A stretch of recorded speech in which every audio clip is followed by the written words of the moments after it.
Hello good morning students. I hope બધાની exams સારી ગઈ હશે અને સારા માર્ક્સથી તમે સ્કોર કરશો.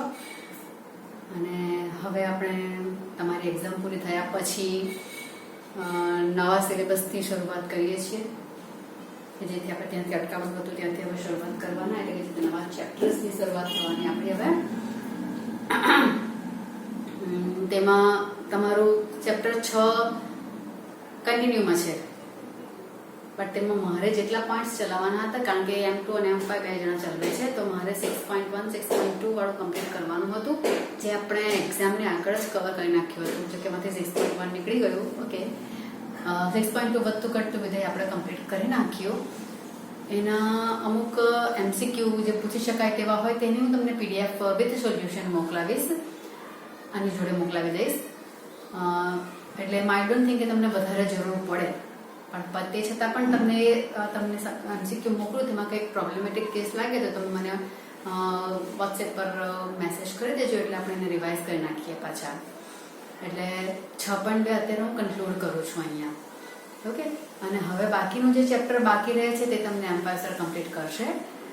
એટલે એ 6.4 કદાચ કમ્પ્લીટ કરીને 6.5 થી બાકીના જેટલા કંઈ સ્વાધ્યાયમાં જે કંઈ હોય એ પૂરું કરશે, તો હું હવે નવા ચેપ્ટરની શરૂઆત કરું.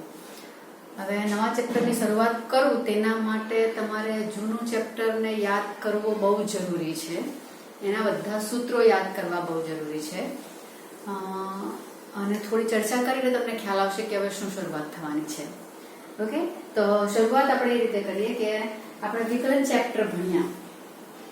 વિકલન ચેપ્ટરમાં વિધેય તમને કોઈક અંતરાલ પર આપેલું હોય, f, કોઈ પણ વિધેય તમને f આપેલું હોય કોઈ પણ અંતરાલમાં, તો એ વિધેય વિકલનીય ક્યારે બને તે આપણે શોધવા માટેનો પ્રયત્ન કર્યો કે વિકલનીય ક્યારે બને એટલે કે તમારો એ દરેક બિંદુ આગળ એના બધા સ્પર્શક દોરાય છે કે કેમ, કોઈ પોઈન્ટ આગળ એ સતત આપણે સતત એનો ગ્રાફ સતત જતો છે કે નથી જતો, એ બધા પોઈન્ટ્સ આપણે જોયેલા હતા.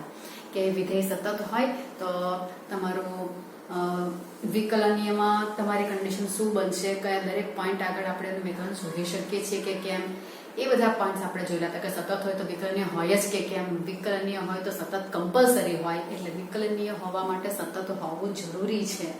એ બધા પોઈન્ટ્સ આપણે જોયા. અને દરેક પોઈન્ટ આગળ, વક્રના દરેક પોઈન્ટ આગળ આપણને f' મળે છે. આપણે એવું શોધીએ છીએ અનન્ય ઉકેલ, અનન્ય વિકલિત શોધવું હોય તો f' દરેક બિંદુએ કેવી રીતે મેળવી શકાય એ બધું આપણે જોયું. એટલે તમને વિધેય f આપેલું હોય તો તેનું વિકલન શું આવશે તે કર્યું, બરાબર છે. તો હવે આપણે શું કરવાનું છે, એની ઉલટી પ્રક્રિયા કરવાની છે. f આપેલું છે તો તેનું d/dx ઓફ f શું આવે છે તે આપણે શોધ્યું. એટલે ફોર એક્ઝામ્પલ કે મને x³ કોઈ ફંક્શન આપેલું હોય તો d/dx ઓફ x³ શું આવે છે તે આપણે કરેલું છે. તે આપણે ઓલરેડી કરીને આવ્યા છે કે x³ નું વિકલન શું આવશે, x³ નું વિકલન આવશે 3x². આ આપણે કરેલું છે, રાઈટ. હવે ઉલટું, વિધેય f આપેલું તેનું વિકલન આ છે, તો હવે આપણે જે ઉલટી પ્રક્રિયા કરવાના, વ્યસ્ત પ્રક્રિયા આપણે કહી શકાશે, પ્રતિ પ્રક્રિયા આપણે કહી શકાશે, તે શું છે કે કયા વિધેયનું વિકલિત આ 3x² થાય છે. અત્યારે મેં બધું લખ્યું છે, ડોન્ટ વરી, પણ કયા વિધેયનું વિકલિત 3x² થાય છે તે પ્રશ્ન ઉભો થાય. અહીંયા તો મને ફંક્શન આપેલું હતું તેનું વિકલન 3x² થયું, તો હવે આ 3x² કોનું વિકલન થાય છે તે શોધવાની પ્રક્રિયા, તેને કહેવાશે પ્રતિવિકલિત પ્રક્રિયા. આપણે ઉલટી પ્રક્રિયા કરીએ છીએ, વિકલનની ઉલટી પ્રક્રિયા કરીએ છીએ, અને એને પ્રતિવિકલિત પણ કહી શકાય છે. પ્રતિવિકલિત, કયા વિધેયનું વિકલન 3x² થયું છે તે. એટલે હવે આપણો પ્રશ્ન શું છે કે કયા વિધેયનો વિકલિત 3x² થાય છે એવો પ્રશ્ન કરે તો x³ નો થાય છે. અત્યારે આપણે જોયું તે પ્રમાણે સંકલનના સંકેતને પછી આપણે લઈએ. તમારો પ્રશ્ન શું હતો, કયા વિધેયનું વિકલિત 3x² થાય, આ પ્રશ્ન. અને એ પ્રક્રિયા જે કરીશું તો 3x² કોનું વિકલિત, કયા વિધેયનું વિકલિત થયું તો કે 3x² કોનું થયું, તો અત્યારે અહીંયા x³ નું થયું ને, કયા વિધેયનું, તો x³ નું 3x² વિકલન થઈ ગયેલું છે. પણ હવે આની જગ્યા પર હું કંઈક આમ લખું d by dx of x cube plus 5 આવું લખું d by dx of x cube plus 5 તો તેનું વિકલન શું થશે તો 3x સ્ક્વેર થવાનું આનું 5 અચળ છે એટલે 0 થઈ ગયું એટલે ફાઇનલી 3x સ્ક્વેર જ થયું બરાબર તો આ મારો પ્રશ્ન જે છે કયા વિધેયનું વિકલિત 3x સ્ક્વેર થાય તો અહીંયા મને x ક્યુબ આવ્યું બટ અહીંયા પણ કયા વિધેયનું વિકલિત 3x સ્ક્વેર થાય તો તેનો જવાબ મને આ પણ મળ્યો કે નહીં x ક્યુબ પ્લસ 5 નો વિકલન 3x square plus x cube minus 5 x cube plus 5 3x square થાય છે વિકલન d by dx of x cube minus કે ગમે તે લઉં 1000 લઉં 1 લાખ લઉં 1 કરોડ લઉં વગેરે ગમે તે લઈ શકું તો આનું પણ વિકલન 3x સ્ક્વેર પ્લસ માઈનસ 1000 નું 0 થશે એટલે 3x સ્ક્વેર જ થાય છે એટલે આનું કયા વિધેયનું વિકલિતમાં આ વિધેય પણ આવ્યું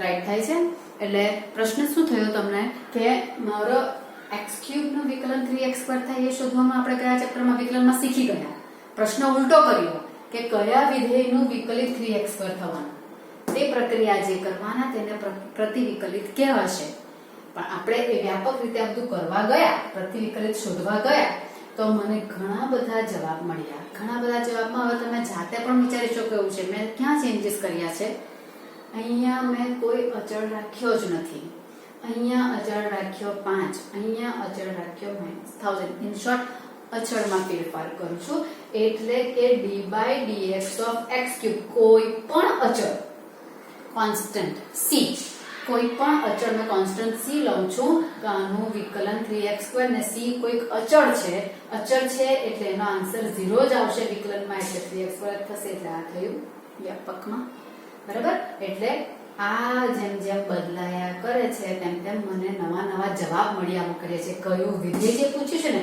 તેના મને એક નહીં અસંખ્ય જવાબ મળ્યા રાઈટ થાય છે તમને વસ્તુ કે આનો જે પ્રશ્ન પૂછાયેલો હતો કે મારે વિધેય શોધવાનું છે તો વિધેયમાં x cube plus 5 x cube minus 1000 x cube plus c x cube plus a x cube plus sin a x cube plus cos a whatever કારણ કે એ કોન્સ્ટન્ટ થવાનો છે તો sin a cos a constant જ થશે એટલે એનું વિકલન 0 જ થવાનું છે એ બધાનો જવાબ કોણ આવશે 3x એટલે પ્રતિવિકલિત મને ઘણા બધા મળ્યા એટલે પહેલો પોઈન્ટ એ આવશે મારી પાસે કે પ્રતિવિકલિતનો જે આપણો પ્રશ્ન છે કે કયા વિધેયનું વિકલિત આવ્યા થશે તો કયા વિધેયનું વિકલિત છે fx એ કયા વિધેયનું વિકલિત છે અને fx કહી દઉં તો fx એ કયા વિધેયનું વિકલિત છે એવું જો પ્રશ્ન કરવામાં આવશે તો એના મને પ્રતિવિકલિતોની સંખ્યા મને અસંખ્ય મળશે અને ચેન્જીસ ક્યાં આવશે c માં આવશે એ c મારા અલગ આવે છે ને એટલે એ c નો સિમ્પલ કોન્સ્ટન્ટ નથી કહેતા પણ આર્બિટ્રરી કોન્સ્ટન્ટ શું કહેવાશે એને ગુજરાતીમાં જ આપણે વિચારીએ તો એને કહેવાશે સ્વેર અચળ અલગ આવ્યા કરે છે ને બધે દરેક જગ્યાએ એ બદલાયા કરે છે એટલે પર્ટિક્યુલર કોન્સ્ટન્ટ એટલે શું તો કે 5 તો બધે 5 આવે તો કોન્સ્ટન્ટ થઈ ગયું પણ કોઈ 5 આવે 15 આવે 25 આવે 50 આવે a આવે b આવે c આવે sin a આવે cos a વગેરે અલગ ગમે તેમાં છે એટલે એને નામ આપશે સ્વેર અચળ એટલે c શું છે અહીંયા c ને સ્વેર અચળ કહેવાય છે અચળની પસંદગી અલગ થાય તેમ તમને અલગ બધા જવાબો મળ્યા કરે છે એટલે એને એ અચળને સ્વેર અચળ તમારે કહેવાનું છે ઓકે તો આ વસ્તુ પહેલા થઈ કે કયા વિધેયનું વિકલિત ને પ્રતિવિકલિત કહેવાય ને પ્રતિવિકલિતનું જ બીજું નામ છે તે શું છે સંકલન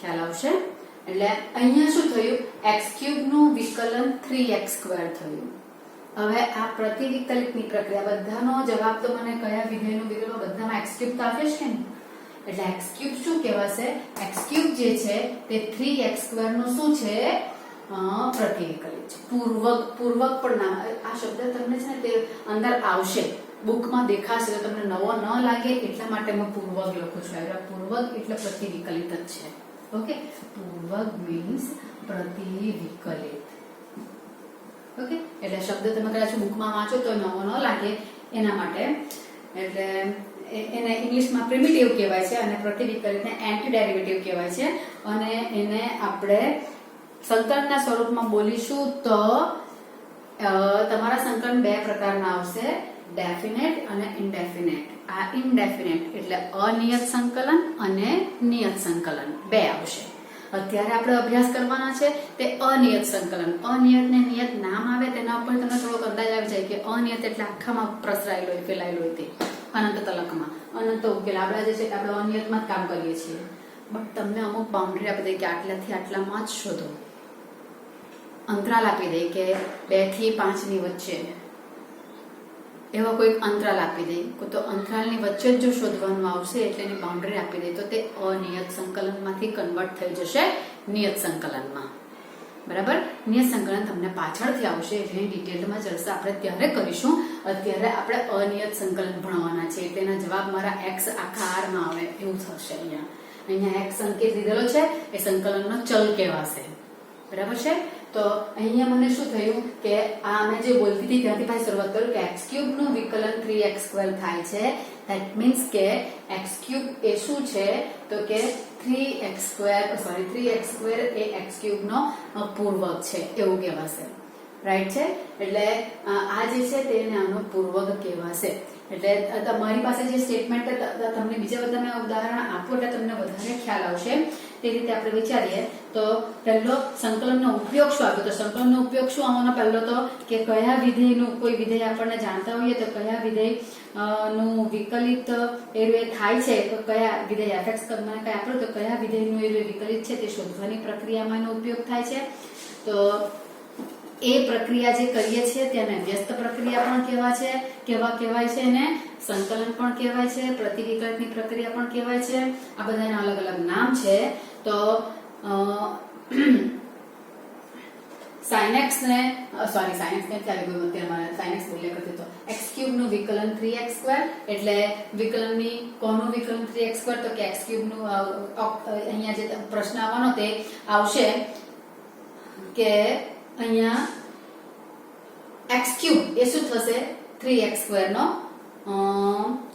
પ્રતિવિકલિત છે એમ કહી શકાશે. બધાનો જવાબ x³ આવ્યો ને એટલે x³ એ 3x² નો પ્રતિવિકલિત છે એવું કહેવાશે. મેં આગળ લખું છું d/dx of sin x. d/dx of sin x નો આન્સર શું આવશે આપણને ખબર છે. તો sin x નું વિકલન શું આવે છે? cos x. cos x કે -cos x તે ધ્યાનમાં રાખજો હવે, હા, કારણ કે બધા ભેગા થશે એટલે. તો sin x નું વિકલન cos x થાય છે. બરાબર છે. હવે આની જેમ જ મેં વાત કરું તો અહીંયા શું થવાનું? અહીંયા d/dx of sin x -5 લખી નાખવાની જેમ જ. તો d/dx of sin x -5 લખું તો આપણે એનો જવાબ cos x જ આવવાનો કે વિકલનનો. આની જેમ જ સેમ કરું છું. sin x નું વિકલન cos x, sin x -5 નું વિકલન પણ cos x આવવાનું. અહીં 5 ની જગ્યા પર મેં અલગ અલગ લાયા કરું તો પણ મારો જવાબ cos x જ આવવાનો છે. આનું વિકલન આ. તો હવે શું થશે તો કે cos x એ sin x નું વિકલન છે. તો હવે sin x ને શું કહેવાશે? sin x એ cos x નું પ્રતિવિકલિત છે એવું કહેવાશે. પ્રતિવિકલિત છે. sin x એ cos x નું પ્રતિવિકલિત છે એમ કહી શકાશે. આમાં જેવી રીતે x³ + 5 એ 3x² નું પ્રતિવિકલિત છે તો sin x એ cos x નું પ્રતિવિકલિત છે. વ્યસ્ત પ્રક્રિયા તમારી થવાની છે. બરાબર છે. એટલે બધામાં જ તમે આ રીતે કોનું વિકલન મને જાણતી હોવ તો પછી મેં એનું પ્રતિવિકલિત શોધી શકું. આ રીતે દરેકમાં પ્રતિવિકલિત બધાના મળશે જેવું જરૂર નહીં મળે. ઘણાના વિકલન આપણે જાણતા હોઈએ પણ પ્રતિવિકલિત બહુ ઇઝીલી નહીં મળી જાય.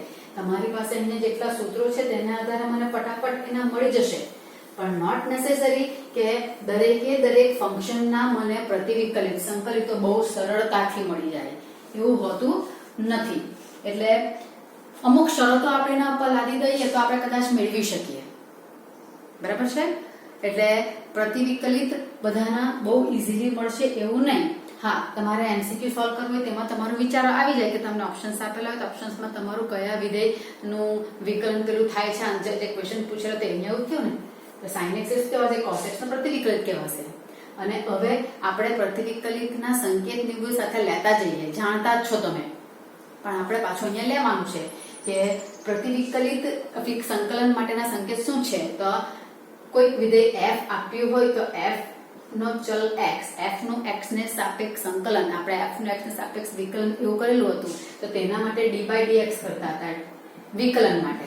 તો હવે સંકલનની વાર્તા આવે તો સંકલનનો સંકેત છે આવો આ ઇન્ટિગ્રેશન, એને ઇંગ્લિશમાં કહેશે એટલે ઇન્ટિગ્રેશન fx ને આ dx, x ને સાપેક્ષ f નું સંકલન, બરાબર. આમાં આ fx જે છે બધા નામથી પરિચિત થઈએ છીએ આજે બીજું વધારે કશું નથી કરવાના. fx ને કેમ કે શું કહેવાશે? સંકલ્ય કહેવાશે, જેનું આપણે સંકલન શોધવાનું છે તે ઇન્ટિગ્રેશન. પછી અહીંયા કયું હોય? dx. આ સંકલિતનો સંકેત છે, સંકલન શોધવાની પ્રક્રિયા. કોને સાપેક્ષ? અહીંયા x આવ્યો છે તો x ને સાપેક્ષ, y આવશે તો y ને સાપેક્ષ, z આવશે તો z ને સાપેક્ષ, વગેરે વગેરે વગેરે. એટલે આ જે છે તે સંકલન માટેનો સંકેત છે. આ સંકલન આપણે આખી પ્રક્રિયા જે કરીશું તે સંકલિત કહેવાશે. સંકલન શોધવાની પ્રક્રિયા એ તમને તમારી ટેક્સ્ટ બુકમાં તમારા બધા અર્થ આપેલા પણ છે. ઇન્ટિગ્રેશન fx dx એટલે f નો x ને સાપેક્ષ સંકલન, ઇન્ટિગ્રેશન fx dx એટલે f નો x ને સાપેક્ષ સંકલિત કહેવાશે. એમાં fx ને શું કહેવાય? તો fx ને સંકલ્ય કહેવાય છે. સંકલન કરો એટલે સંકલિત શોધો, પ્રતિવિકલિત શોધો, બંને વપરાય છે. c એનો સ્ક્વેર અચળ આવે છે, જેને આપણે અચળ વિધેય કહ્યા કરીએ છીએ, પણ એકચ્યુઅલી એ સ્ક્વેર અચળ હોય છે. આ બધા તમારે જરાક ધ્યાનમાં રાખવાના. એટલે આજે મેં કહ્યું તે જમા d/dx of fx A d/dx of fx equal to y કે આપણે લખતા હોય તો અથવા તો dy/dx equal to fx વડે dy/dx equal to fx આપેલું હોય તો આપણે એને શું લખી શકીએ કે y બરાબર હવે d/dx એ વિકલન છે ને, એની પ્રતિ પ્રક્રિયા છે એટલે sin x એ cos x નું પ્રતિવિકલિત છે. sin x એ cos x અહીંયા પૂર્વક કે પ્રતિવિકલિત કહેવાશે. એટલે d/dx ની જગ્યાએ sin x જેનું પૂર્વક હોય તો અહીંયા આ જો એનો પૂર્વક એટલે કે પ્રતિવિકલિત હોય તો d/dx નીકળીને અહીંયા ઇન્ટિગ્રેશન આવી જશે કે નહીં? એટલે અહીંયા શું આવશે? ઇન્ટિગ્રેશન. કોનું ઇન્ટિગ્રેશન? તો કે cos x નું ઇન્ટિગ્રેશન મારું sin x આવવાનું. એટલે આનું ઇન્ટિગ્રેશન જો હું કરું તો અહીંયા sin x થઈ જાય છે. sin x cos x નું ઇન્ટિગ્રેશન sin x છે. sin x એ cos x નો પૂર્વક છે એટલે cos x નું ઇન્ટિગ્રેશન sin x છે. એટલે અહીંયાથી d/dx, અહીંયા d/dx હતું ને તો નીકળીને અહીંયા શું આવી ગયું? ઇન્ટિગ્રેશન આવી ગયું. એટલે d/dx આમથી આમ જશે તો ઇન્ટિગ્રેશનમાં કન્વર્ટ થશે એટલે અહીંયા ઇન્ટિગ્રેશન fx dx થશે. ખ્યાલમાં આવશે શું કહું છું તે? d/dx of x³ બરાબર 3x² છે. તો હવે મારે આ નથી, આ x³ એ 3x² નો પૂર્વક છે, પ્રતિવિકલિત છે. તો આ પૂર્વક છે એટલે x³ બરાબર આ અહીંયાથી આમ જવાનું 3x² નું પૂર્વક એટલે 3x² નું સંકેત આવી જશે. બરાબર. હવે આ સૂત્ર તમને એમ જોજો તો ખબર છે, ફિઝિક્સમાં આવી ગયું છે તમને x⁴n વાળું. આનો આન્સર શું લખો છો? તો n ની ઘાત 1 વધારી નાખો છો. x⁴n+1 by n+1 બરાબર છે. તો અહીંયા 3 એ અચળ છે, અચળ બહાર રહેશે. x² માં શું થશે? તો કે x³/3 આવી ગયો ને, x³ આવી જાય છે. એટલે જેમ પ્લસ આમથી આમ જાય તો માઇનસ થઈ જાય, માઇનસ પ્લસ થઈ જાય, ગુણાકાર તો ભાગાકાર થાય, ભાગાકાર તો ગુણાકાર થાય, લોગ હોય તો એન્ટી લોગ થાય છે, વિધેય આપેલું હોય તો પ્રતિવિધેય થાય છે. તો એવી રીતે અહીંયા d/dx આવેલું હોય તો એ આ બાજુ સંકલનમાં. એકચ્યુઅલી એમ ન કહેવાય કે આ બાજુ ગયું, એકચ્યુઅલી પદ્ધતિ તો આ જ આવે કે આ બંને એકબીજાની વ્યસ્ત પ્રક્રિયાઓ છે. એને વ્યસ્ત ક્રિયા તરીકે પણ દર્શાવી શકાય છે. તો વ્યસ્ત ક્રિયા તરીકે દર્શાવી શકાય એટલે d/dx અને ઇન્ટિગ્રેશન બે ભેગા થાય ને એટલે આમ 1/2 ને 2 બે ભેગા થયો તો 1 આવી ગયો કે નહીં? આ બંને એકબીજાને નાબૂદ કરે કે નહીં? આવ્યા તો d/dx અને ઇન્ટિગ્રેશન બે ભેગા થાય એટલે મૂળ વિધેય મને મળી જાય છે fx.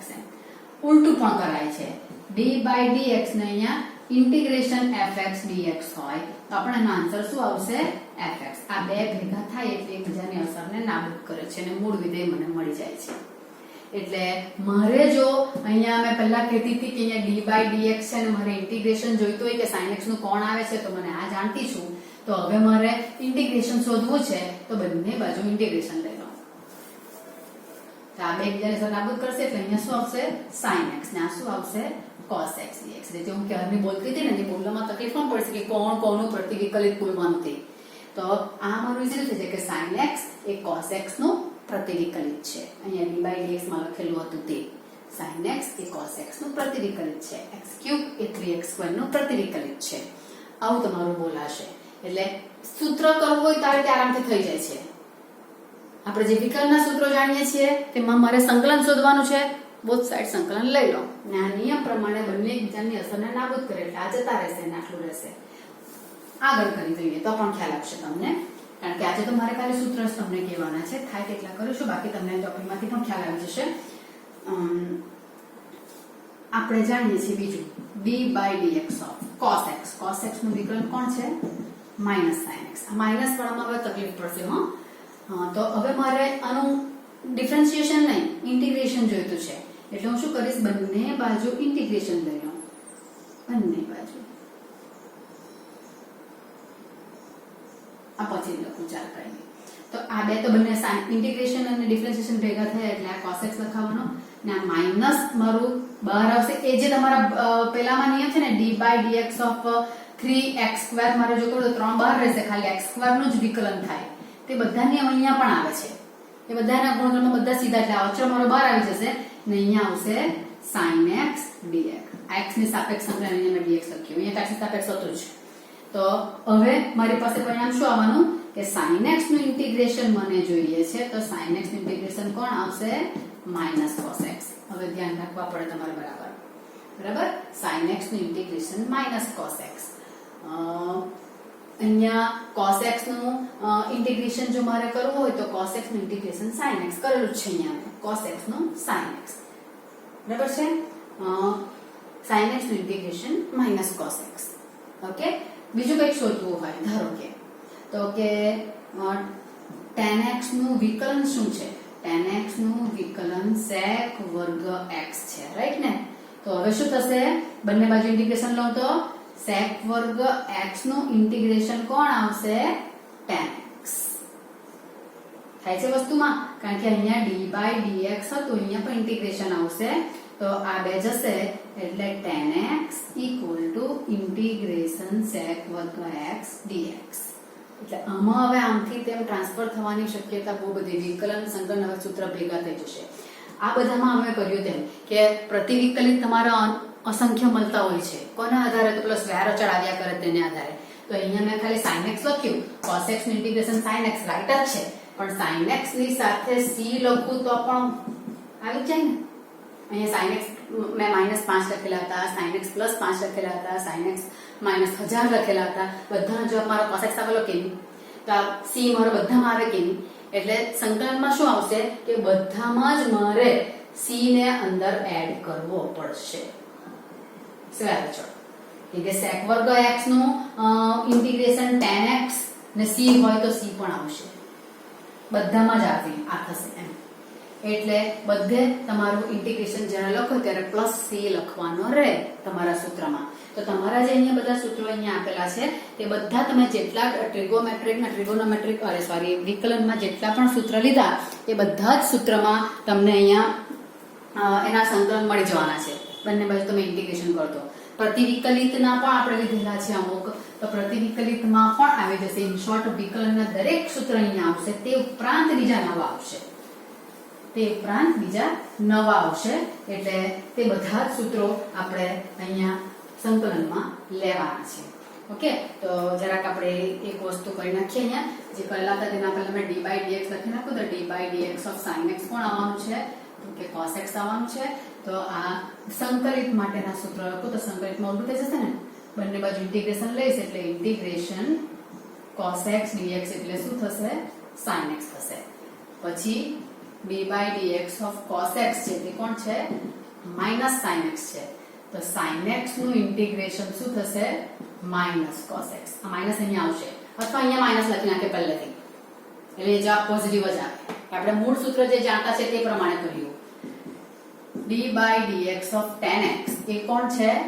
sec વર્ગ x. તો અહીંયા શું થશે?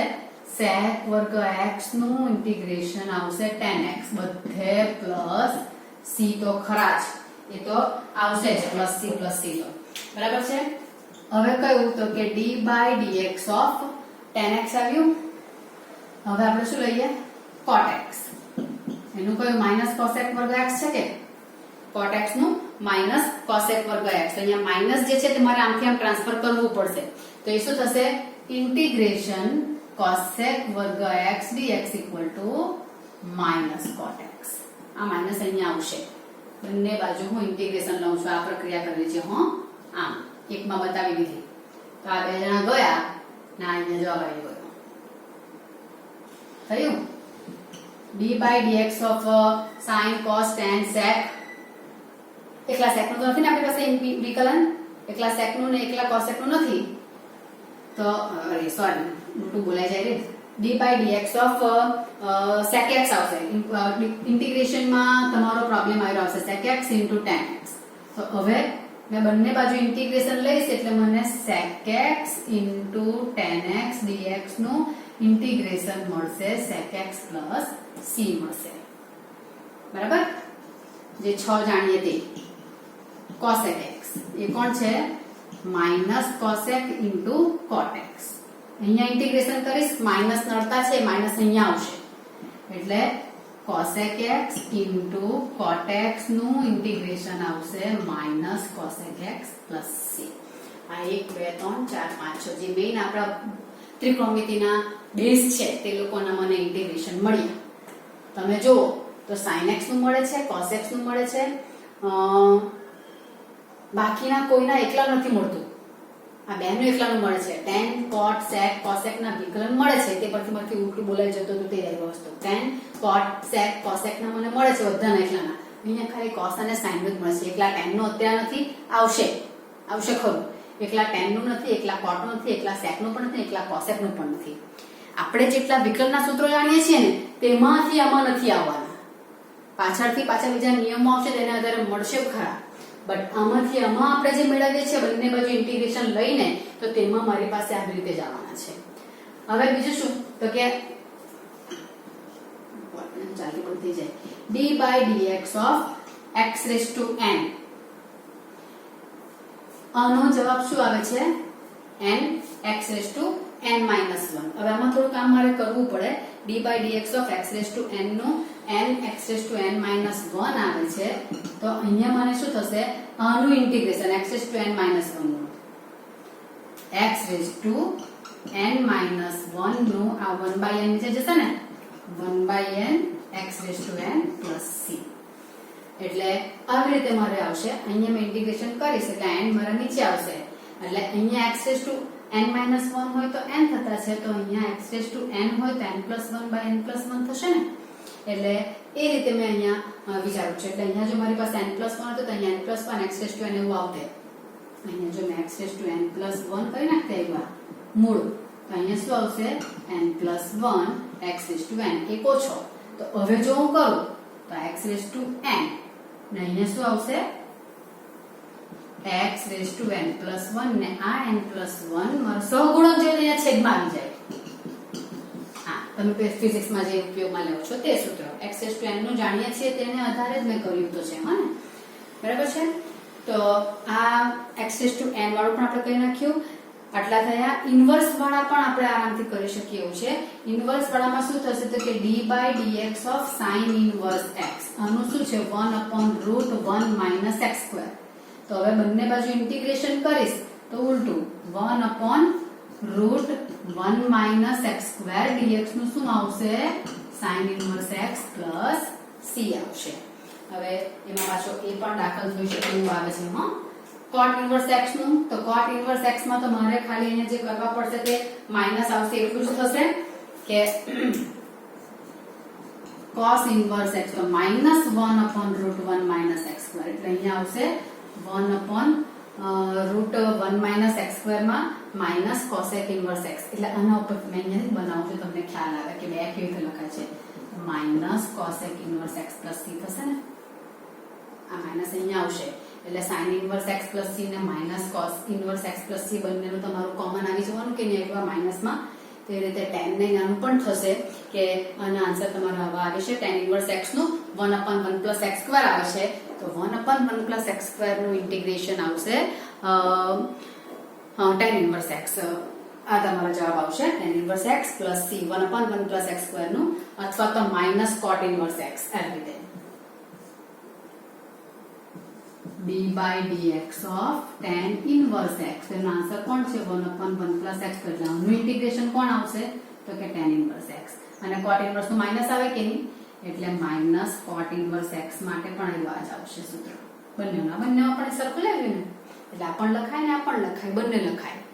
એટલે આવા કોસેક અને કોટ ઇનવર્સ એક્સ ના પણ તમારા સેક ઇનવર્સ એક્સ ના પણ બનશે. d/dx of log x 1/x આવે, બરાબર છે. તો હવે બંને બાજુ ઇન્ટિગ્રેશન લઈશ તો 1/x નું ઇન્ટિગ્રેશન આવશે log actually mod x આવશે. હા, આપણે પછી મોડમાં બંનેમાં જવાબ સરખો આવતો છે એટલે પેલામાં આપણે લખતા નથી, અહીંયા આપણે લખવું પડશે. e⁻x નું e⁻x એક બહુ સરસ છે, d/dx of e⁻x તો e⁻x જ આવે છે તો એનું ઇન્ટિગ્રેશન કરીશ તો પણ એ જ આવવાનું. એટલે e⁻x એક એવું ફંક્શન છે કે જેનું ડિફરન્શિએશન અને ઇન્ટિગ્રેશન બંને સેમ જ થાય છે. હજુ એક રહી જાય છે તે શું છે, a⁻x. તો a⁻x into log a આવે, આ તો અચળ છે ને એટલે અચળ નીચે આવી જશે. બંને બાજુ ડેરિવેટિવ ઇન્ટિગ્રેશન લઈ લો એટલે આ જશે log